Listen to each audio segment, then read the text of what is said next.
इसका एकमात्र कारण यह है कि जैसे मैं हमेशा कहता हूँ, आजकल सबके घर में टीवी आ गई है, सबके हाथों में मोबाइल आ गए हैं। मोबाइल चलते तब है जब उसका एंटीना और फ्रीक्वेंसी को मैच करे। मोबाइल मैच कब आएगी? अब यहाँ पे बहुत सारे लोगों के mobile out of coverage area हो गए होंगे। क्यों? क्योंकि जिस कंपनी का सिम आपके मोबाइल में है वो कंपनी का सर्विस भी वहां पर चाहिए, यानी फ्रीक्वेंसी वहां पर उपलब्ध चाहिए, तभी वो कनेक्ट होंगे आपस में, तब जाकर के वहां पर कॉल आएगा। टीवी में भी जो एंटीना लगा है, डिश लगी हुई है, जब तक वह पर्टिकुलर एंगल में सेट नहीं होती है तब तक आपको टीवी में चित्र नहीं दिखेगा। इसलिए आचार्य तो कहते हैं कि ऐसे सिद्ध भूमि, ऐसे निर्वाण भूमि, ऐसे पावन भूमि की जो वर्गणाएं है, वहां की जो फ्रीक्वेंसी है वो कहां पर टच होती है? सीधी कहां पर टच होती है? सीधी सिद्धशिला में। क्यों? क्योंकि जैसे हम मांगितुंगी की बात करें तो 99 करोड़ जीव, 99 करोड़ मुनिराज इस भूमि पर जब आए तब किया, उनकी फ्रीक्वेंसी किनसे जुड़ी? सीधी सिद्धशिला से।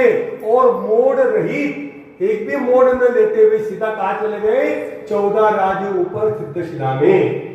तो यहाँ का जो एंटीना है कहां से जुड़ता है? और जुड़ता है सिद्धशिला से। इसीलिए आचार्य ने कहा है कि ऐसे सिद्ध स्थान पर जाकर के धर्म आराधना जो भी करे, तब जो भी करे, जब तब जो करे, उनके कर्मों की निर्जरा होती है। एक तो फिर बड़े बड़े मंदिर तो आपके नगर में भी है। तो आचार्य कहते कि एक बार आचार्य भगवान विद्यासागर महाराज जी के पास एक संस्थाई प्राणी जो बड़े प्रसिद्ध थे, एक बार जाकर के कहते हैं, शंका लेकर के पहुंचते हैं कि हमारे जीवन में बड़े दुख आते हैं, बड़े संकट आते हैं, कभी कभी ऐसा लगता है आगे कोई मार्ग है ही नहीं, अंत आ गया है, ऐसा भी लगता है। तो उस समय में जब मार्ग नहीं मिलता है तो उस समय में क्या करना चाहिए? आचार्य भगवान हमें मार्गदर्शन करे। 4-5 वैसे तो आचार्य श्री बहुत कम बोलते थे, सुनते ज्यादा थे, बोलते कम थे। बड़े बड़े विद्वानों की, बड़े बड़े लोगों की, महान व्यक्तियों की उनकी खासियत होती है कि वे बोलते कम है, सुनते ज्यादा है, और जो कम बोलता है उसकी सारे लोग सुनते हैं। आज देखो, कम बोलने के उपरांत भी आज जहां पर भी जाओ आचार्य विद्यासागर जी महाराज जी का नाम उसी संबंध के साथ, कोई भी हो, उसी संबंध के साथ लिया जाता है। क्यों? क्योंकि उन्होंने अपने चर्या के द्वारा बताया, बोल करके नहीं, अपने चर्या के द्वारा बताया। तो जब वे गए, उन्होंने प्रश्न रखा, तो उन्होंने बड़ी सुंदर बात कही कि जब भी किसी भी संसारी प्राणी को ऐसा कोई अनुभव आए, परेशानी आए, प्रतिकूलता आ जाए, तब कोई भी सबसे पहले तो तीर्थ क्षेत्र या सिद्ध क्षेत्र या अतिजय क्षेत्र पर जाकर के आप भले छोटे रूप में क्यों न हो, शांतिनाथ मंडल ध्यान कर लेना चाहिए। उन जो विपदा आ रही है उसके परिमार्जन के लिए, उसको दूर करने के लिए ऐसे स्थान पर जाकर के शांति विधान करना चाहिए, भले थाली में हो, भले छोटे रूप से हो। तो इसका कारण क्या होगा?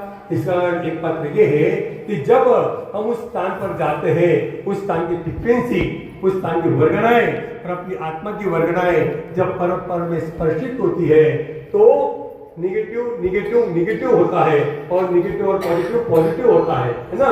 तो वहां की हमारी निगेटिव ऊर्जा भी पॉजिटिव में परिवर्तित हो जाती है। इसलिए ऐसे स्थानों पर जाकर के हमें छोटे बड़े विधान हो और तप हो, जाप हो, वो करते ही रहना चाहिए। और उसके आगे और एक अच्छी बात बताते हैं, प्राचीन आचार्य भी बताते हैं, आज के आचार्य भी बताते हैं कि क्या?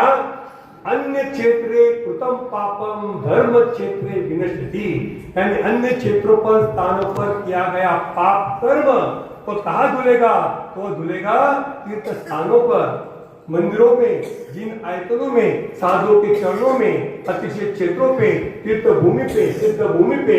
आगे बोलते हैं धर्म स्थाने तीर्थ स्थाने कृतम पापम वज्रलेपो भविष्यति। अब देखो, अन्य स्थान पर दिए गए पाप तो आपने वहां पे धो लिए, और वहां के पाप धोने के लिए कहां जाएंगे?